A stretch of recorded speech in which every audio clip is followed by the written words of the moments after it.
जी, तो आज हम आखिरी लेक्चर इसका चैप्टर 2 का कर शुरू करते हैं।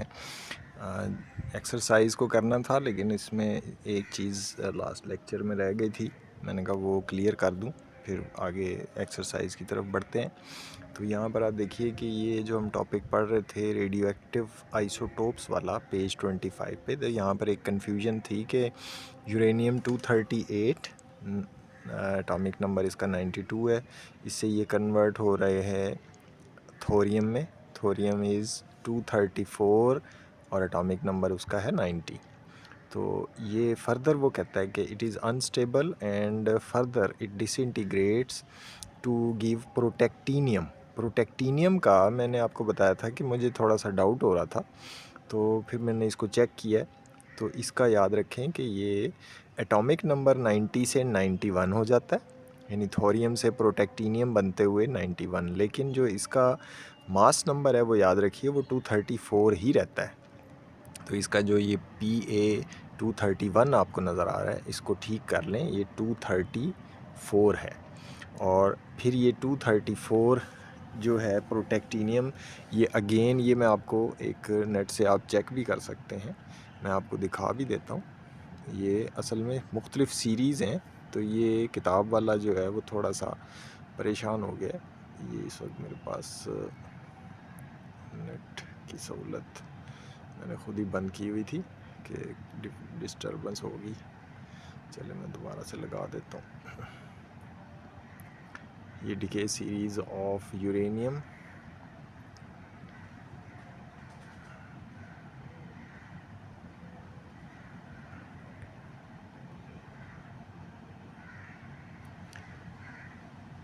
टू 38 ये वाली।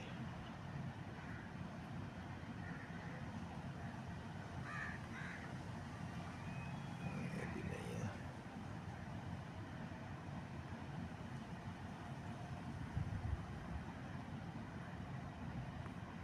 मैंने निकाल के रखी थी, लेकिन मैंने नेट बंद कर दिया। फिर मैंने कहा कि दिखा दूँ, नज़र आ जाएगी, लेकिन वो गुम हो गई है।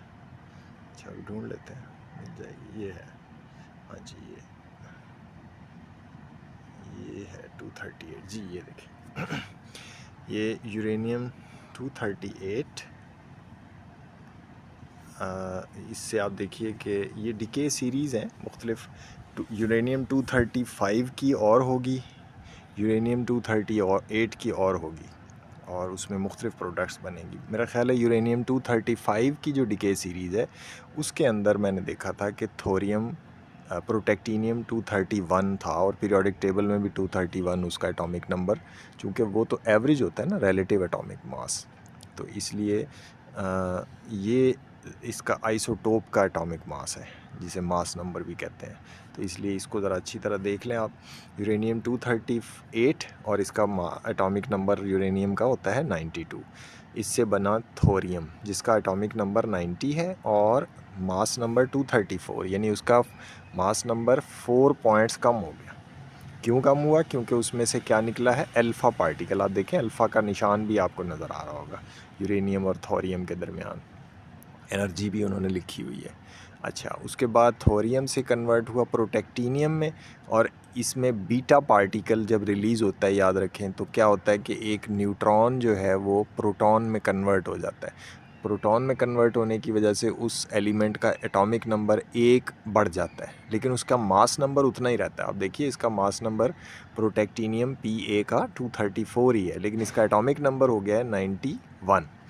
उसके बाद फिर इसमें से बीटा पार्टिकल निकला, इसका मतलब एक और न्यूट्रॉन जो है वो कन्वर्ट हुआ किस में, प्रोटॉन में, तो उसका एटॉमिक नंबर हो गया 92, तो यूरेनियम बन गया।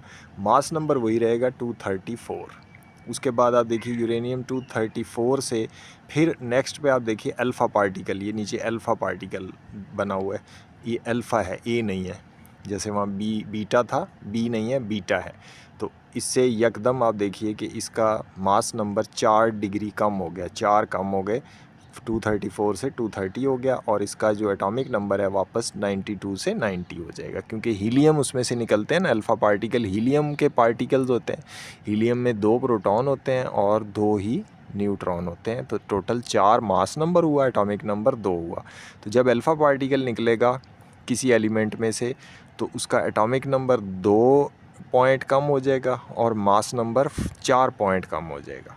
जब उसमें से एलिमेंट में से बीटा पार्टिकल रिलीज़ होगा, याद रखें, तो उसका एटॉमिक नंबर जो है वो 1 पॉइंट बढ़ जाएगा, लेकिन मास नंबर वही रहेगा। ठीक है जी, ये क्लियर हो गई बात। तो इससे आगे फिर हम एक्सरसाइज की तरफ आ जाते हैं। इसको मैं बंद कर देता हूँ ताकि हमें डिस्टर्बेंस ना हो नेट की, ताकि हम तसल्ली से रिकॉर्डिंग कर सकते हैं।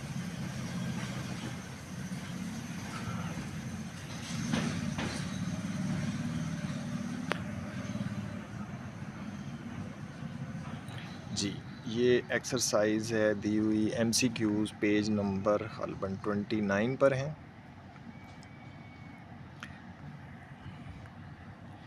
जी, MCQ number 1, how many electrons can be accommodated at the most in the third shell of the element. तो आपको याद हो, चैप्टर आपने पढ़ा हुआ है अगर फ्रेशली, तो आपको याद होगा कि किसी भी शेल में मैक्सिमम नंबर ऑफ़ इलेक्ट्रॉन्स को फाइंड करने का फार्मूला क्या था, 2n²।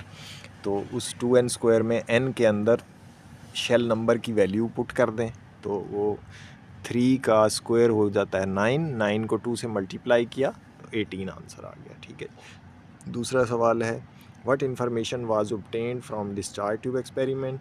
तो डिस्चार्ज ट्यूब एक्सपेरिमेंट में हमने पढ़ा कि इलेक्ट्रॉन और प्रोटॉन की डिस्कवरी जो है वो वहाँ से हमें हासिल हुई थी। तो सी पार्ट इसका आंसर है, पहले का बी पार्ट आंसर है। तीसरे में, why have isotopes not been shown in the periodic table. Isotopes के जो मासेस हैं वो हमें पता है वो डिफरेंट होते हैं, एटॉमिक नंबर सेम होता है। तो पीरियोडिक टेबल जो पुराने ज़माने की थी, जो मेंडेलीव ने बनाई थी, वो आप अगले चैप्टर्स में पढ़ेंगे। एक साइंटिस्ट था, उसने पीरियोडिक टेबल सबसे पहले बनाई थी, जो कि उस बेस्ड थी मास नंबर या एटॉमिक मासेस के ऊपर। तो उसके वक्त में आइसोटोप का कॉन्सेप्ट नहीं था, लेकिन उसी के ज़माने में आइसोटोप्स या उसके अभी वो उसकी पीरियोडिक टेबल राइज थी, तो आइसोटोप्स डेवलप हो गए, डिस्कवर हो गए और नए नए बनने लग गए। तो फिर ज़रूरत पेश आई कि कोई ऐसी पीरियोडिक टेबल होनी चाहिए जो कि एटॉमिक नंबर की बेस पर हो। उसकी 2 वजूहात हैं, वो जब हम उसका चैप्टर पढ़ेंगे तो उसमें वहाँ पढ़ेंगे कि किन 2 वजूहात की बुनियाद पर पीरियोडिक टेबल की बेस जो है वो एटॉमिक मास से एटॉमिक नंबर में शिफ्ट हुई। उनमें से एक वजह ये थी कि अगर आइसोटोप को उसमें रखते उस पुरानी टेबल में, तो वो तो आप सोचें कि हज़ारों की तादाद में आइसोटोप्स होंगे हर एलिमेंट के तकरीबन। कुछ ऐसे भी एलिमेंट होंगे जिनका कोई भी आइसोटोप नहीं, एक ही आइसोटोप होगा जो वो ख़ुद होगा, लेकिन अक्सर के जो हैं वो 2-2, 4-4, 3-3, 8-8, 10-10 और बाज़ के इससे भी ज़्यादा आइसोटोप्स मौजूद हैं। तो वो फिर सारे उस पीरियोडिक टेबल में रखने पड़ते और वो पीरियोडिक टेबल आप सोचें कि वो क्या बन जाता। अच्छा जी, उसके बाद है नंबर 3 का, why have isotopes not been shown in the periodic table. Periodic table can not accommodate. अब इसमें जो आंसर होगा जी, सी पार्ट होगा, all the isotopes have same atomic number so there is no need to give them separate places. चूँकि modern periodic table जो है वो बेस्ड है एटॉमिक नंबर के बेस पर, इसलिए उसके अंदर आइसोटोप का कोई मसला नहीं, क्योंकि जितने भी आइसोटोप हों, किसी भी एलिमेंट के 10 हों, 10 से ज़्यादा हों, 5 हों, उन सब का एटॉमिक नंबर तो सेम होगा। तो पीरियोडिक टेबल में उनकी सिर्फ एक ही जगह होगी, एक ही खाना होगा। Number 4, which particle is present in different number in the isotopes. तो हमने पढ़ा था कि इलेक्ट्रॉन और प्रोटॉन की तादाद बराबर होती है, न्यूट्रॉन डिफरेंट होते हैं, तो न्यूट्रॉन ही इसका आंसर है। 5वें में आप देखिए, in which isotope of oxygen there are the equal number of protons, electrons and neutrons.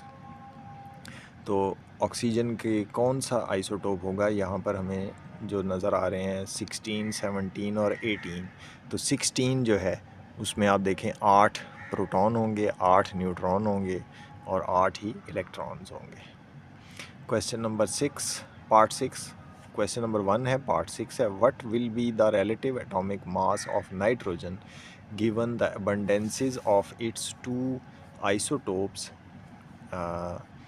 तो इसको उस फार्मूले में पुट कर लें अगर, तो ये निकल आएगा जनाब, मैंने किया था कैलकुलेट पहले लेकिन अब मेरे जहन से निकल गया। अच्छा, इसको कैलकुलेट करेंगे तो निकल आएगा, मुझे आंसर जहन से निकल गया लेकिन इसको हम कर लेते हैं। नाइट्रोजन 14 का जो है और नाइट्रोजन 15 की रिलेटिव एटॉमिक मास, उनकी परसेंटेजेस भी दी हुई हैं और उनके एटॉमिक नंबर भी दिए हुए हैं, तो हम कर लेते हैं 99.64 और 0.35। चलें हम कर लेते हैं, कोई नहीं।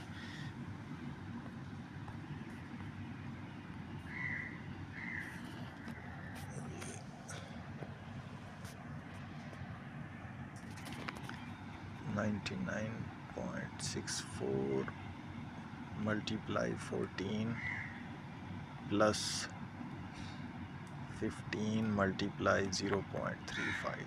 तो आप ये देखिए 14, अच्छा डिवाइडेड बाई भी करना है, इसको एज ए होल करके डिवाइडेड बाई 100, तो ये 14.001 आ गया। ठीक है, तो ये बी पार्ट हो गया 14.001। Number 7, how is radio carbon dating useful for archaeologist. मैंने किया था छठे पार्ट में, मैं जल्दी में कर गया, मैं आपको समझाना नहीं भूल गया, लेकिन हम पहले वैसे चैप्टर में पढ़ चुके हैं। यानी ये जो नाइट्रोजन 14 है इसको हमने मल्टीप्लाई किया इसकी परसेंटेज यानी 99.64 से, फिर आगे प्लस, और फिर नाइट्रोजन 15 को उसकी परसेंटेज 0.35 से मल्टीप्लाई करके, और सारे को जब आंसर आ गया उसको हमने डिवाइड कर दिया 100 से, तो आप देखें आंसर आ गया 14.0021। Number 7, how is radio carbon dating useful for archaeologist. तो आर्कियोलॉजिस्ट क्या होते हैं? आसार कदीमा के माहिर, जो ये देखते हैं कि कोई भी चीज़, जो कोई खोपड़ी निकली है या कोई कपड़ा निकला है, कोई पेंटिंग निकली है, कोई ऐसी चीज़ जिसके अंदर पौधा या जानवर या जानदार या इंसान की बॉडी शामिल है, तो वो रेडियो कार्बन डेटिंग से उसकी डेट एग्जैक्ट तो नहीं कह सकते लेकिन करीब करीब जो है उसके पता लग जाती है। It helps to determine the age of organic matter, तो ए पार्ट इसका आंसर होगा। Number 8, what does keep the particles present in the nucleus intact. Intact का मतलब सही सालिम साबित, तो क्या चीज़ है जो उनको इकट्ठा रखती है? तो ये है particles are held together by strong nuclear forces. Strong nuclear forces होती हैं, इसी वजह से आप देखें कि प्रोटॉन और न्यूट्रॉन वो न्यूक्लियस के अंदर इतनी छोटी सी जगह में एक दूसरे के साथ चिपक के रह लेते हैं। हालांकि प्रोटॉन को तो रिपेल करना चाहिए, उसको एक दूसरे को परे फेंकना चाहिए, लेकिन दरमियान में न्यूट्रॉन आ जाता है। और ये फोर्सेस जो स्ट्रॉन्ग न्यूक्लियर फोर्सेस हैं, ये उस वक्त बहुत ज़्यादा उनकी ताकत बढ़ जाती है जब इनका दो बॉडीज़ का फासला बहुत ही करीब हो जाता है। तो न्यूक्लियस में चूँकि प्रोटॉन और न्यूट्रॉन एक दूसरे के बिल्कुल करीब होते हैं, बहुत ही ज़्यादा करीब होते हैं, तो ये न्यूक्लियर फोर्सेस जो हैं वहाँ पर अमल कर रही होती हैं। और इस तरह से होता है कि दो प्रोटॉन हैं तो उनके दरमियान में न्यूट्रॉन्स होंगे ताकि उनकी रिपल्शन ना हो, वरना वो रिपल्शन से फिर वो न्यूक्लियस टूट जाएगा। उसके बाद है, तो ये इसका आंसर है ए वाला, strong nuclear forces. Number 9, how do electrons keep themselves away from the oppositely charged nucleus.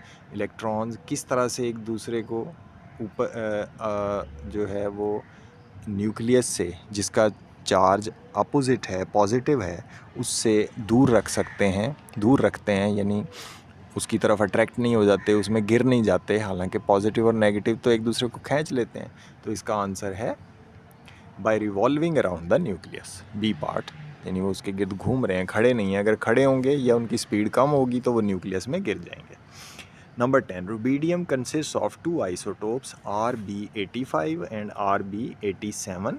The percent abundance of the light isotope is 72.2%. What is the percentage abundance of the heavier isotope? Its atomic mass is 85.47. तो इसमें आप देखें ये सवाल दो तरीक़ों से हो सकता है। एक तो उसी फार्मूले से, जैसे मैंने आपको परसेंटेज का बताया था कि यहाँ पर रिलेटिव अबंडेंस का और रिलेटिव एटॉमिक मास फाइंड करने का ये जो फार्मूला है, ये देखें, ये आपने पढ़ा हुआ है। ये relative atomic mass of first isotope और उसकी अबंडेंस P1, उसके बाद मास ऑफ सेकंड आइसोटोप, उसकी अबंडेंस मल्टीप्लाई कर देंगे प्लस मास ऑफ जितने आइसोटोप हैं उन सब की उनकी अबंडेंस के साथ मल्टीप्लिकेशन हो गई और डिवाइड कर दिया 100 से। एक तो ये तरीका है। और दूसरा जो सादा तरीका है वो आप MCQ कर रहे हैं तो आप बहुत क्विकली आप क्या करें कि इसको 72.2 को 100 में से माइनस कर लें, तो पीछे क्या बचा 27.8%, तो यही इसका आंसर होगा। ठीक है ना। तो ये जाहिर है कि अगर दो ही आइसोटोप हैं, कोई तीसरा आइसोटोप नहीं है, उन्होंने खुद बता दिया कि दो आइसोटोप हैं, एक की परसेंटेज है 72.2%, तो बाद सवाल ऐसे होते हैं जो कॉमन सेंस से भी निकल आते हैं। तो उसमें आपको ज़्यादा लंबी कैलकुलेशन या सोचने की ज़रूरत नहीं होती, सिर्फ आप जो है क्लिक कर जाएं, अगर आपको बात समझ आ गई है तो आप बहुत इजीली आंसर निकाल लेते हैं। तो परेशान नहीं होना कभी भी। कोई सवाल ऐसा है कि जी मैंने तो इसकी तैयारी नहीं की हुई, तो ये बाद ऐसे क्वेश्चन कॉमन सेंस के भी होते हैं अक्सर टेस्ट में, जो आराम से निकल आते हैं। उसके बाद शॉर्ट क्वेश्चंस को भी देख लें। Why is it said that almost all the mass of an atom is concentrated in its nucleus? तो ये हमने स्ट्रक्चर जब एटम की पढ़ी थी तो उसमें हमने ये समझ लिया था कि न्यूक्लियस के अंदर प्रोटॉन और न्यूट्रॉन, और जो बाद में भी ज़रात डिस्कवर किए हैं साइंटिस्ट ने, वो न्यूक्लियस के अंदर होते हैं, बाहर सिर्फ इलेक्ट्रॉन होते हैं और उनका मास बहुत ही कम है। वो ग़ालिबन 1837 था या 1937 टाइम्स लाइटर है। इतने हल्के हैं जितने हमारे बाल हमारे जिस्म के मुकाबले में हल्के होते हैं, उससे भी ज़्यादा हल्के हैं, जैसे मैंने मिसाल भी दी थी आपको। तो ये because all the particles lie in the nucleus of the atom, so their mass lies totally, so almost all the mass lies totally in the nucleus of an atom. That is why we say that it is concentrated. Mass of an atom is concentrated in its nucleus. Why are elements different from one another? तो element एक दूसरे से मुख्तलिफ किस वजह से होते हैं, कैसे होते हैं, क्यों होते हैं? उसकी वजह यही थी कि एटॉमिक नंबर एक दूसरे से मुख्तलिफ है। प्रोटॉन की तादाद, न्यूट्रॉन, इलेक्ट्रॉन की तादाद चेंज होती रहती है, लेकिन नेचर ऑफ एलिमेंट चेंज नहीं होती। एलिमेंट की नेचर, जैसे अभी आपने रेडियो एक्टिविटी में भी देखा कि यूरेनियम था, उसमें से 2 इलेक्ट्रॉन निकल गए, थोरियम बन गया। उसमें एक इलेक्ट्रॉन 2 प्रोटॉन निकल गए तो वो थोरियम बन गया। थोरियम में एक न्यूट्रॉन जो है वो प्रोटॉन में कन्वर्ट हुआ, उसका एटॉमिक नंबर 91 बना, तो वो प्रोटेक्टीनियम बन गया। प्रोटेक्टीनियम में एक और प्रोटॉन बन गया न्यूट्रॉन से, वो यूरेनियम वापस बन गया। यूरेनियम से फिर 2 प्रोटॉन निकल गए अल्फ़ा पार्टिकल की शक्ल में, तो वापस फिर वो थोरियम बन गया। तो ये नंबर ऑफ़ प्रोटॉन्स की तादाद जो है वो एलिमेंट्स को एक दूसरे से मुख्तलिफ करती है।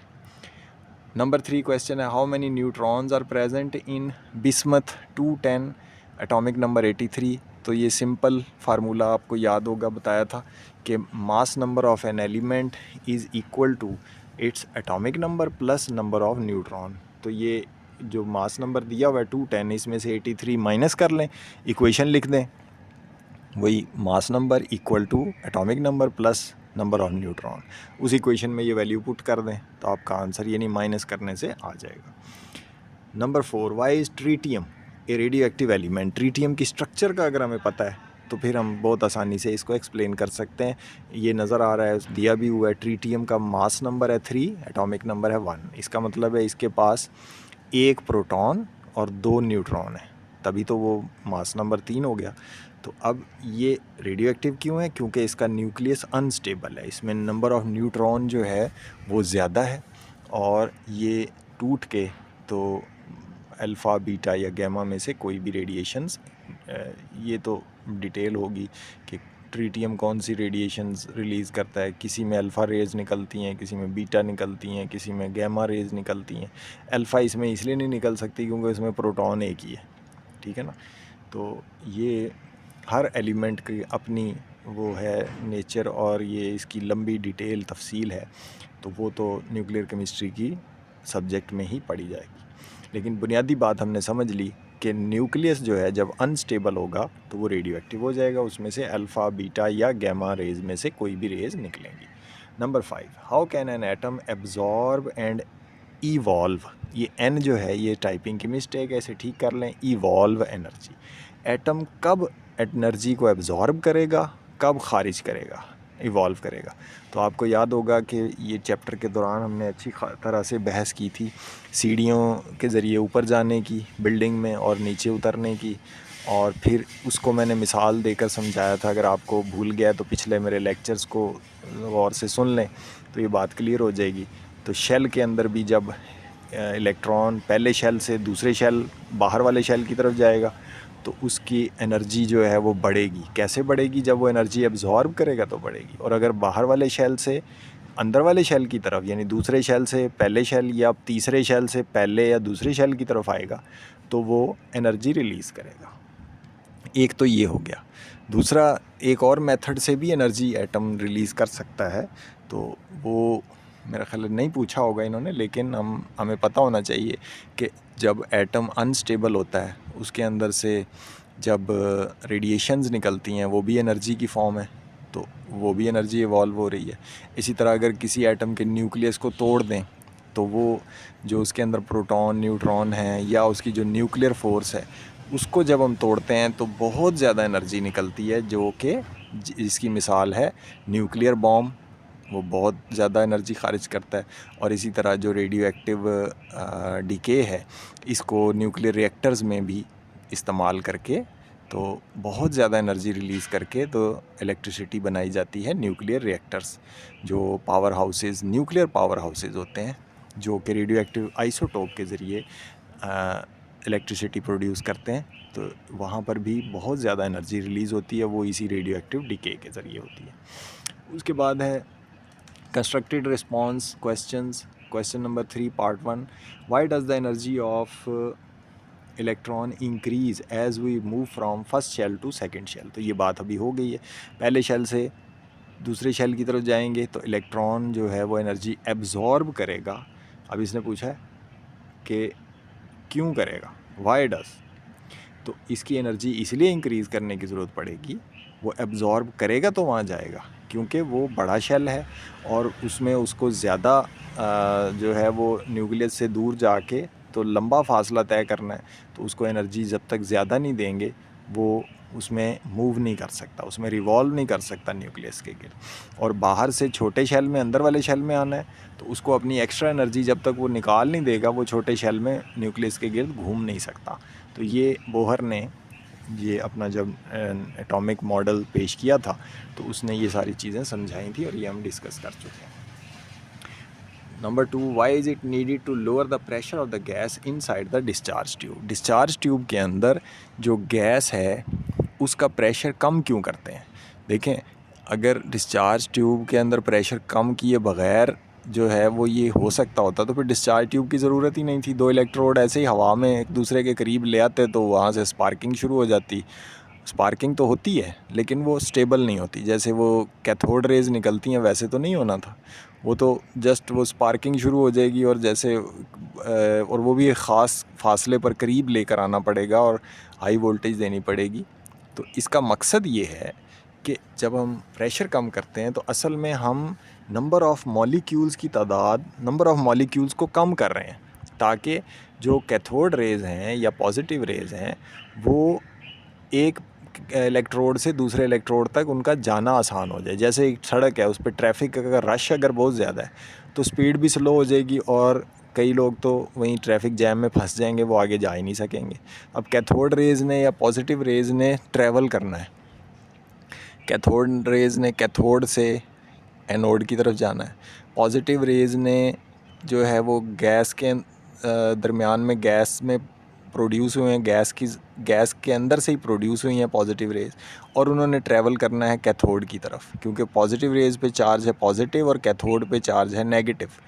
तो वो कैसे वहाँ तक पहुँचेंगी जब रास्ते में इतने ज़्यादा मॉलिक्यूल्स होंगे, लेकिन प्रेशर जब कम कर दिया तो नंबर ऑफ़ मॉलिक्यूल्स कम हो गए और उनका जाना आसान हो गया। तो ये मकसद है कि उसकी उसका फ़्लो जो है उसको आसान बनाने के लिए, तो आप कम वोल्टेज पर ही ये काम कर लेंगे। अगर आप प्रेशर कम नहीं करेंगे फिर आपको बहुत ज़्यादा वोल्टेज लगानी पड़ेगी और फिर भी रिज़ल्ट वैसा नहीं मिलेगा।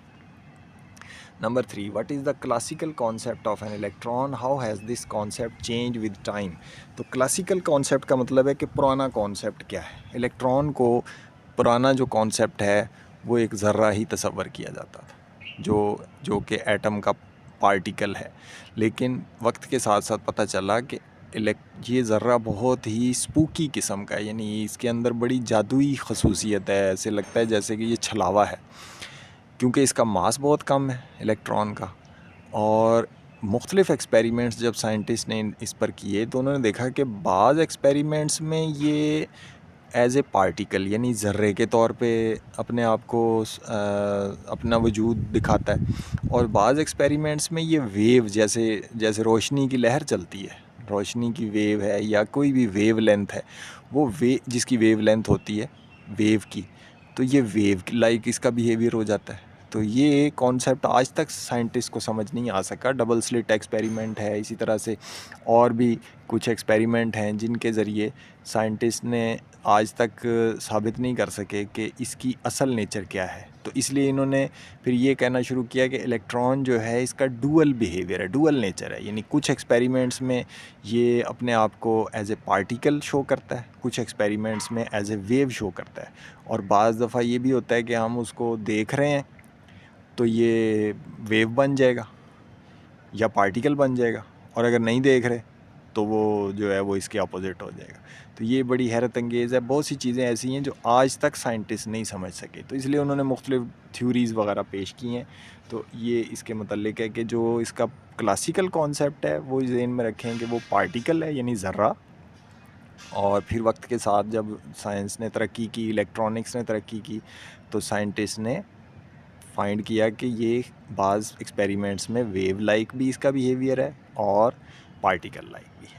तो वो फिर क्वांटम की ये थ्योरीज़ वगैरह भी ये काफ़ी डिटेल है, वो आगे आप पढ़ेंगे वो आती रहेगी, फ़िज़िक्स में भी है, केमिस्ट्री में भी है।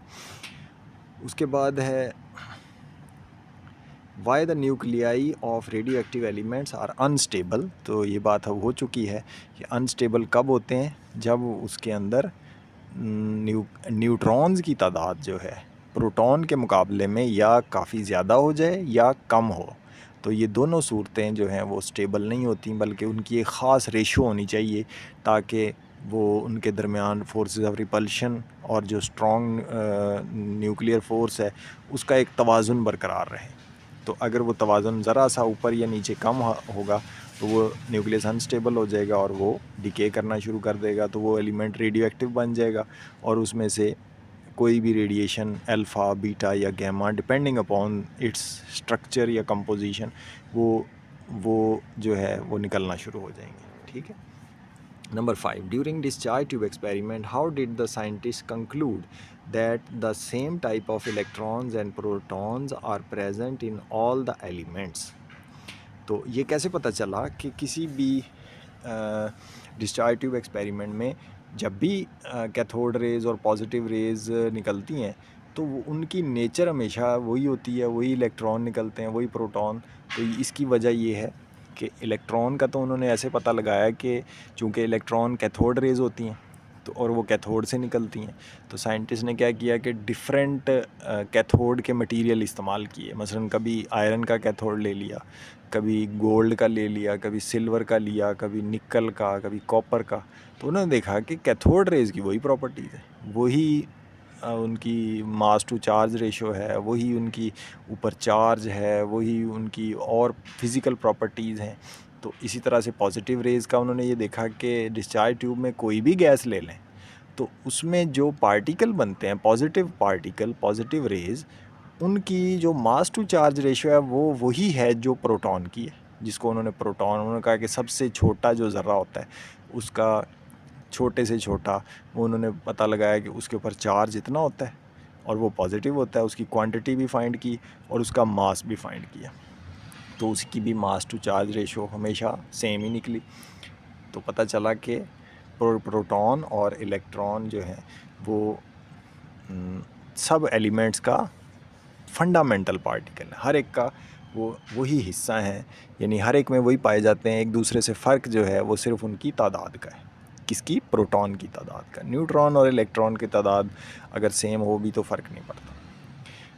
नेक्स्ट है जी descriptive question, question number 4, explain the structure of hydrogen atom. तो ये चैप्टर में मौजूद है, आपको पता है हाइड्रोजन के 3 आइसोटोप हैं, 3 किस्म के, एक है प्रोटियम, एक है ड्यूट्रियम, एक ट्रीटियम। तीनों में प्रोटॉन एक एक है, और प्रोटियम में न्यूट्रॉन कोई नहीं है, इलेक्ट्रॉन एक मौजूद है। ड्यूट्रियम में एक न्यूट्रॉन है, एक प्रोटॉन है और एक इलेक्ट्रॉन है।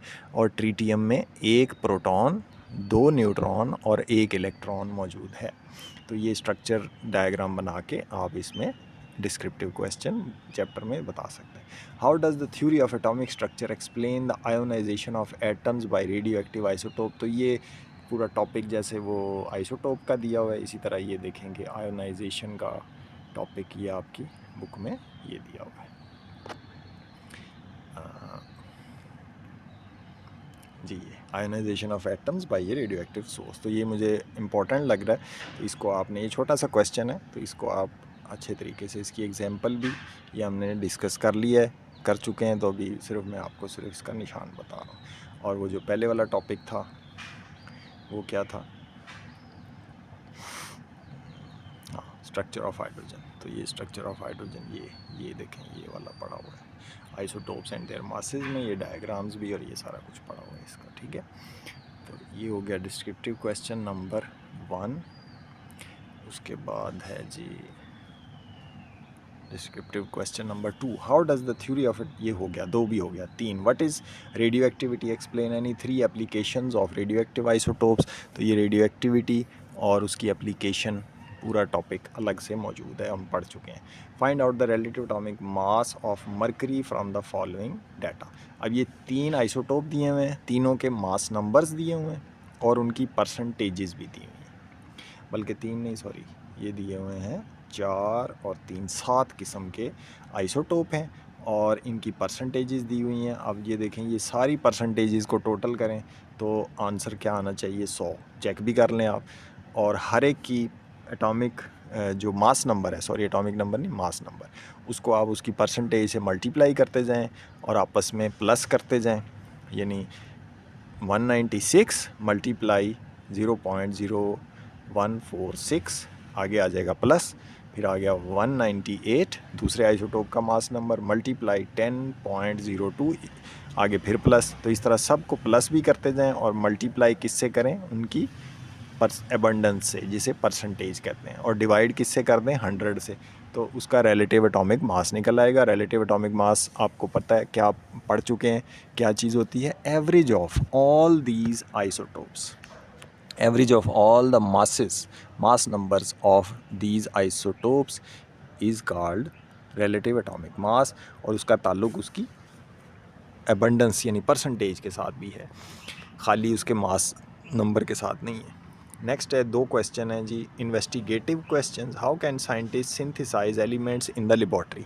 तो ये कॉन्सेप्ट की बात तो बहुत आसान है, प्रैक्टिकली थोड़ा सा मुश्किल हो जाता है, क्योंकि वो न्यूक्लियर रिएक्टर के बगैर ये हो नहीं सकता।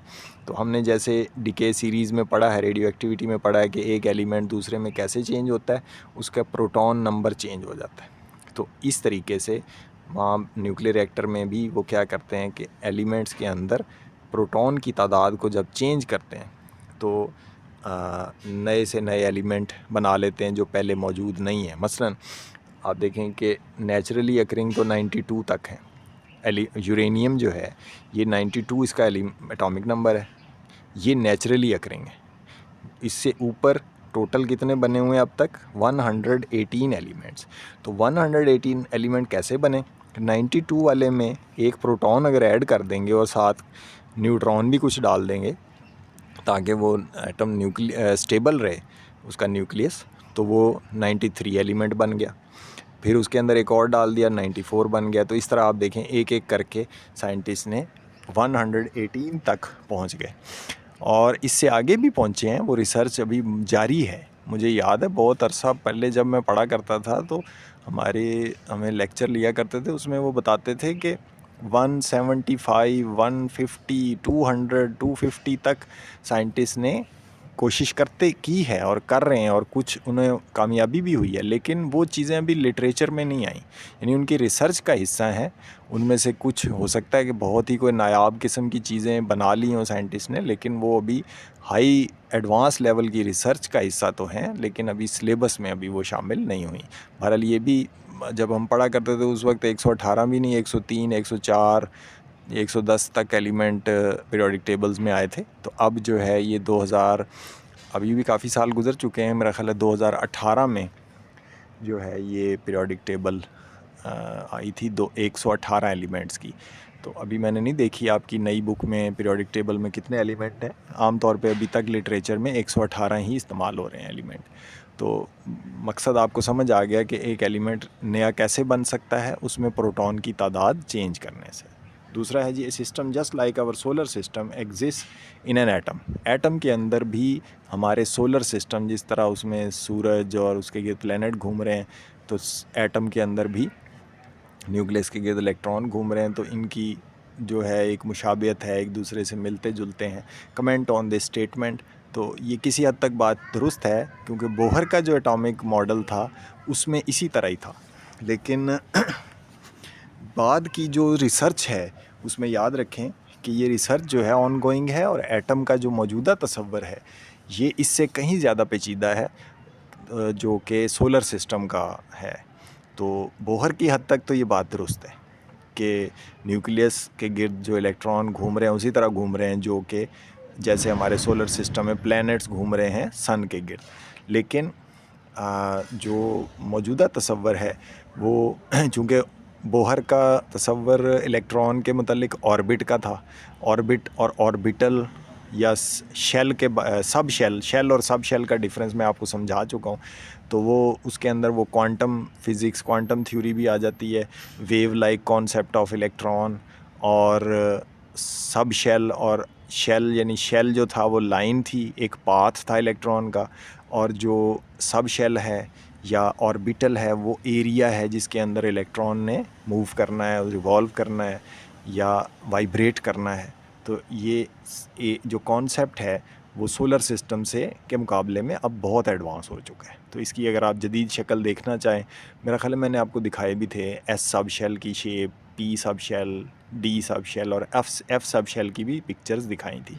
तो वो जो है उसको जब आप देखते हैं तो वो सोलर सिस्टम से उसकी कोई ख़ास मुशाबियत नहीं लगती। लेकिन बुनियादी कॉन्सेप्ट यही है कि दरमियान में एक न्यूक्लियस होता है और उसके इर्द गिर्द जो है वो इलेक्ट्रॉन जो है वो एक बादल की शक्ल में, क्लाउड्स उनका बना होता है, और वो उसके गिर्द वाइब्रेट करते हैं या रिवॉल्व करते हैं। ठीक है जी, तो यहाँ तक हमने चैप्टर ख़त्म कर लिया है। नेक्स्ट हमारा चैप्टर होगा जी चैप्टर 3, जो हम स्टार्ट करेंगे नेक्स्ट टाइम, केमिकल बॉन्डिंग।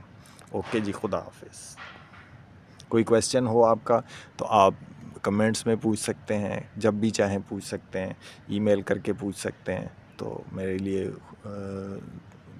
खुशी बायस होगा कि मैं इसका जवाब दे सकूं। अगर मेरे से कोई बात रह गई है तो मैं आपका बात से मैं अपनी उसको दुरुस्त कर लूँगा। ठीक है जी, अल्लाह हाफिज़।